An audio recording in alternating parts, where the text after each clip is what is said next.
An error occurred. Either the engine you requested does not exist or there was another issue processing your request. If this issue persists, please contact us through our help center at help@openai.com. Have you ever looked at your partner across the dinner table and silently wondered, when did we stop being us? Not in a dramatic, falling apart kind of way, but in the quiet spaces where connection used to live and now silence lingers. The truth is, most marriages don't end with a bang. They drift slowly, quietly under the weight of routine, responsibilities, unspoken disappointments, and unmet emotional needs. And if you're honest, maybe you're starting to feel that drift. Maybe you still love him, but you don't feel loved. Maybe you still wear the ring, but some days you wonder where the meaning went, and deep down you ask yourself, is this all there is? Let that question sit with you for a moment, not to stir regret, but to wake something up. Because buried beneath the exhaustion, the frustration, the endless to-do lists and emotional clutter is a woman who once believed in love, a woman who laughed easier, who dreamed louder, who gave her heart fully and expected nothing less in return. She's still there, and your marriage, it's not a lost cause. It's not too far gone. In fact, it might just be sleeping, waiting for one of you to breathe life into it again. What if that one is you? That's not a burden, that's power, because here's something no one tells you. The atmosphere in your marriage responds to your energy, your tone sets the temperature, your words can be water or fire. And before you say, but it's not fair, I already do so much, hear this. Choosing to renew your heart is not about doing more, it's about becoming more present, more intentional, more emotionally alive. Not for him, but for you, because a woman who reclaims her emotional power doesn't wait for love to feel magical again. She creates the magic. This is about remembering who you are, the woman who once looked at her husband and felt her whole body smile. The woman who believed in forever, not just because it was in the vows, but because she could see it in his eyes. Life happened, maybe kids, maybe financial stress, maybe he changed, maybe you did, but the sacred thing between you isn't gone, it's just buried beneath layers of survival mode. And here's the truth most people miss. Love doesn't die when things get hard, it dies when we stop tending to it, when we stop seeing each other, when we start believing the lie that this is just what marriage becomes. But what if your marriage could feel alive again? Not perfect, not movie, script flawless, but real and full and rooted in joy. What if you could walk into your home and feel like you belong in his arms again?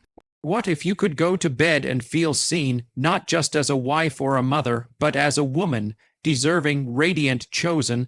This isn't about fixing your husband. This is about awakening yourself. Because when a woman rises emotionally, the whole house shifts.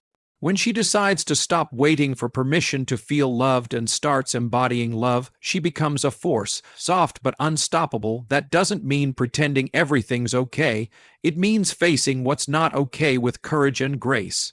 It means being honest with yourself about what you've accepted as normal, even when it's been hurting you quietly for years. And here's the beautiful twist. The moment you shift, even slightly, even inwardly, you create space for something new. Your energy becomes an invitation, not manipulation, not control, but a sacred call for reconnection. And yes, it may take time. Yes, you might feel like you're walking alone at first. But every step you take toward emotional wholeness builds a bridge, back to yourself and maybe back to him. Don't underestimate the power of a heart that refuses to give up, not out of desperation but out of conviction. The kind of conviction that says, I was made for love that breathes, love that fights, love that lasts.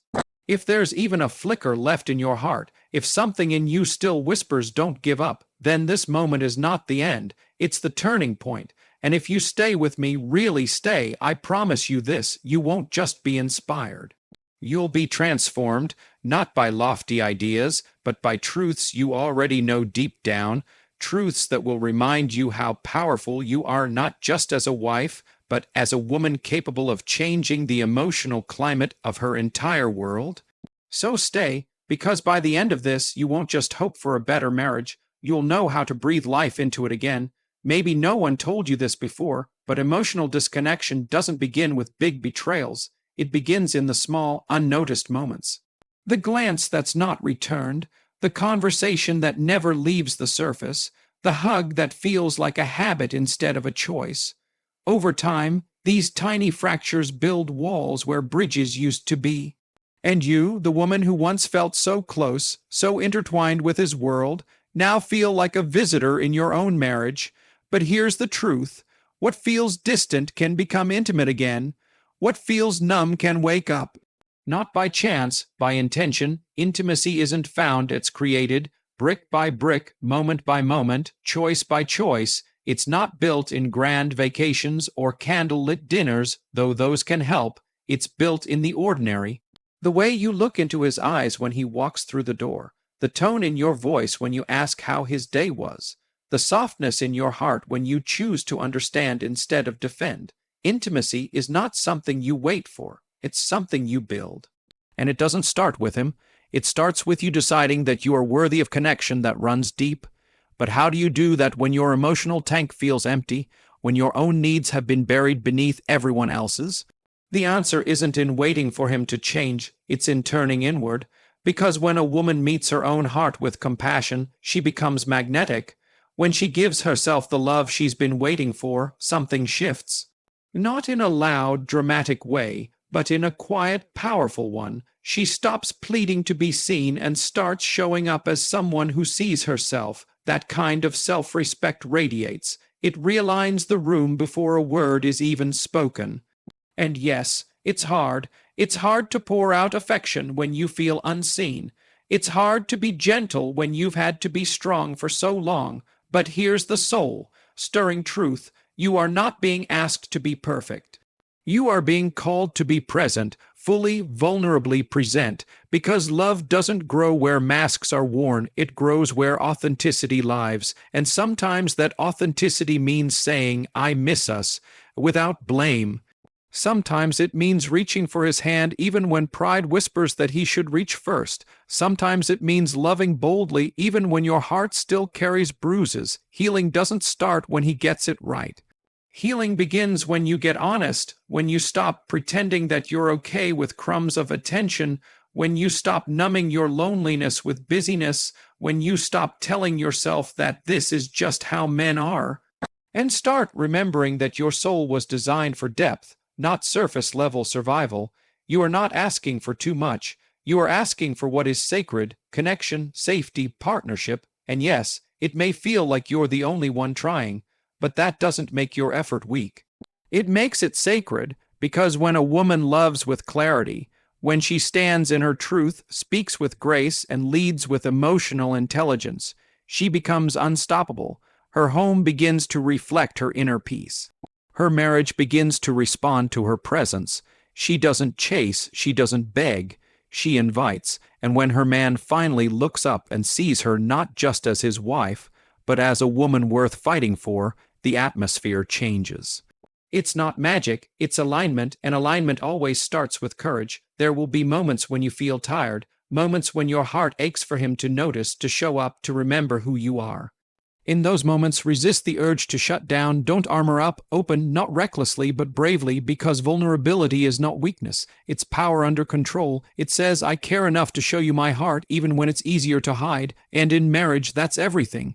That's what wakes up dormant love. That's what breaks through indifference. That's what reminds two people why they chose each other in the first place. Your emotional leadership matters, not because you're responsible for everything, but because you are able to lead with strength and softness. To shift the emotional climate without saying a word, to inspire change not by force but by example, and when you do that, when you become that safe, centered, radiant version of yourself, you don't just revive your marriage. You elevate it. Don't wait for a crisis to start caring. Don't wait until resentment turns to silence, until passion turns to politeness. Choose now. Choose to believe that what you want is not gone. It's just waiting for you to reach out, to lean in, to ignite it again. And if something inside you is stirring right now, if your heart is whispering, I want that again, then don't brush it off. That whisper is your truth rising. That whisper is your power waking up. You don't need to do this perfectly. You just need to begin, to show up one conversation braver, one moment softer, one decision more intentional, and as you do, you'll find something incredible. You're not just reviving your marriage, you're reclaiming you. The version of you that feels, loves, gives, and lives without fear. The woman who knows that her presence is not a background role in someone else's story. It's the heartbeat of the home, and when she rises, everything begins to change. There's a shift that happens when a woman stops waiting for change and becomes the change, not from a place of exhaustion, but from a place of quiet power, when she stops asking, "Why won't he show up for me?" and starts asking, "How can I show up for myself in this marriage?" That's when the ground begins to move, because there's nothing more magnetic than a woman who walks in alignment with her truth. A woman who knows what she deserves, but chooses to lead with love, not resentment. Who doesn't need to scream to be heard, because her presence already speaks volumes. You have more influence than you think, not through manipulation, not through nagging or withdrawing, but through energy. Emotional energy is the most powerful force in a relationship, and it's contagious. If you're constantly tense, guarded, or overwhelmed, the whole atmosphere reflects that. But when you begin to live from a place of groundedness, softness, emotional clarity, that ripple moves through your home like light through a dark room. And no, it won't always be instant. People don't shift because you demand it. They shift when the emotional climate becomes impossible to ignore. And when you are rooted, unshakable, open-hearted, it becomes harder and harder for anyone around you to stay stuck in dysfunction. That's not idealism, that's alignment with reality, because marriage was never meant to be a passive experience. It's not something you get and keep like a certificate on the wall. It's a living, breathing connection. And like anything alive, it needs nourishment, it needs tending, and sometimes it needs healing, deep, quiet, internal healing that begins with telling the truth about how lonely you've felt, how disconnected you've become, not out of blame, but out of reverence for what this union could still be. You can't repair what you won't acknowledge, and you can't be fulfilled while living in silent resignation. But here's what will set you free. You are allowed to want more. You are allowed to want a marriage that feels alive. You are allowed to crave depth, laughter, intimacy, partnership, not just coexistence. Don't let years together trick you into thinking that time equals connection. What builds connection is presence.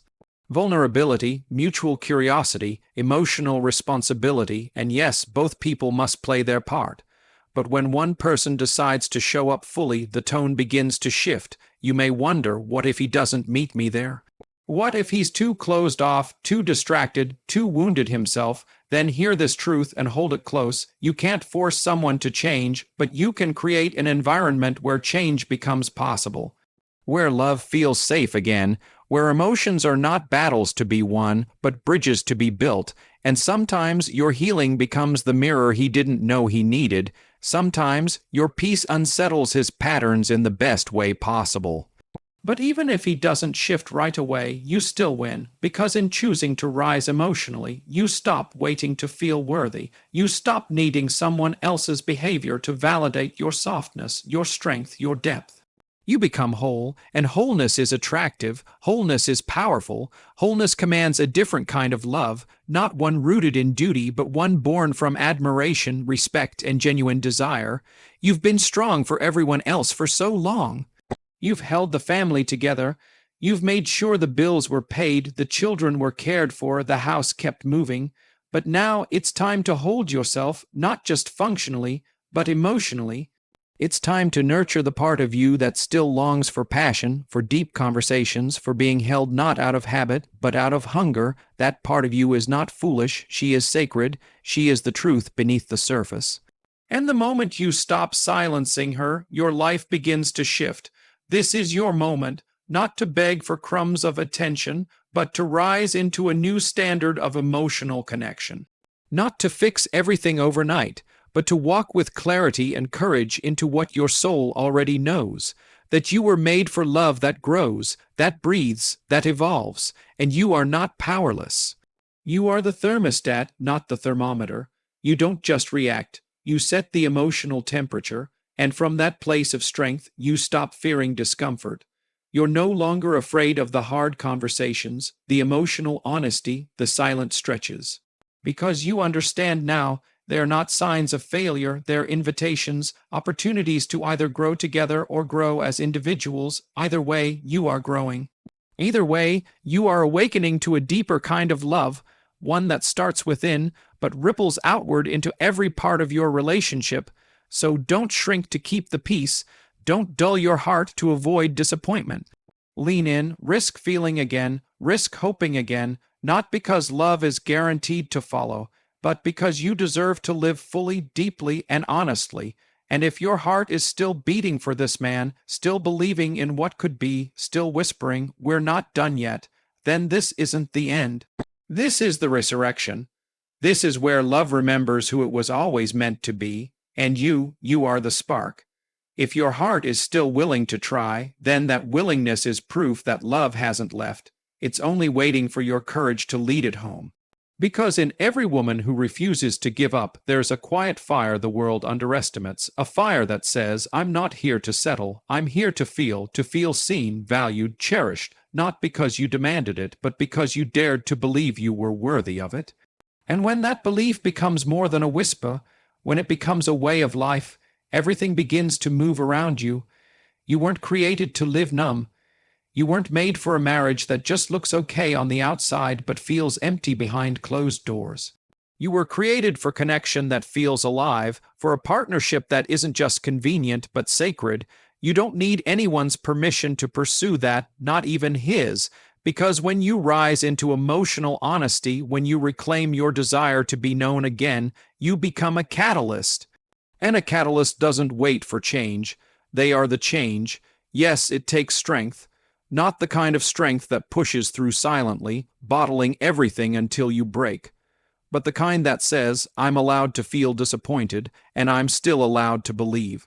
I'm allowed to want more without shaming what's already here, because healing and hope are not opposites, they are partners. The very act of naming what's missing is the first step toward restoring what's been lost." It's not weakness to say, "I miss how we used to talk." It's not weakness to admit you want passion, laughter, intimacy that doesn't feel forced. That's not being needy, that's being honest. And when honesty becomes the language of your heart, you stop performing.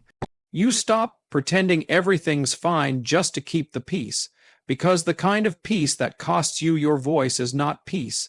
It's emotional suppression, and suppression never leads to connection. It leads to distance, to resentment, to quiet pain that simmers beneath the surface and eventually hardens into indifference. You weren't built to live there. You weren't built to just get by. You were built to build something meaningful, lasting, and full of truth. But nothing lasting can be built on silence. That's why your voice matters. That's why your heart must speak.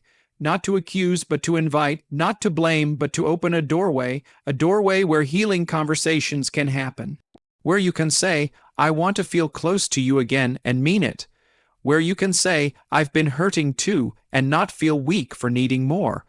Because when love becomes mutual vulnerability instead of mutual avoidance, something powerful is born: emotional safety. And emotional safety is the foundation of everything else: intimacy, trust, even passion. This isn't about fixing every flaw in your relationship overnight. It's about choosing to fight the right battles. Not against each other, but for each other, fighting for softness to return, for laughter to live in your home again, for the kind of connection where you don't have to guess how he feels because you know, because you've created the space for truth to be shared and received. That kind of space doesn't happen by accident. It happens when someone dares to lead with love instead of ego, and that someone can be you. That's not a burden. It's an invitation to remember your influence, to remember the power in your patience, to remember that you're not just a wife, you are the emotional architect of your relationship, the one who can see what's missing and still have the vision to believe it can be rebuilt. And that vision, it's holy, because marriages don't die from lack of love. They die from lack of effort in the right direction, not just physical effort, but emotional investment. And when one person begins to invest emotionally with clarity and purpose, change becomes possible. It starts with small things, with choosing connection over control, with pausing before reacting, with speaking truth without turning it into a weapon, with showing grace not because you're weak, but because your strength allows room for healing. You are not fragile, You are fierce, and your fierce love has the potential to soften the hardest silence, to warm the coldest distance, to remind both of you why this marriage is still worth everything.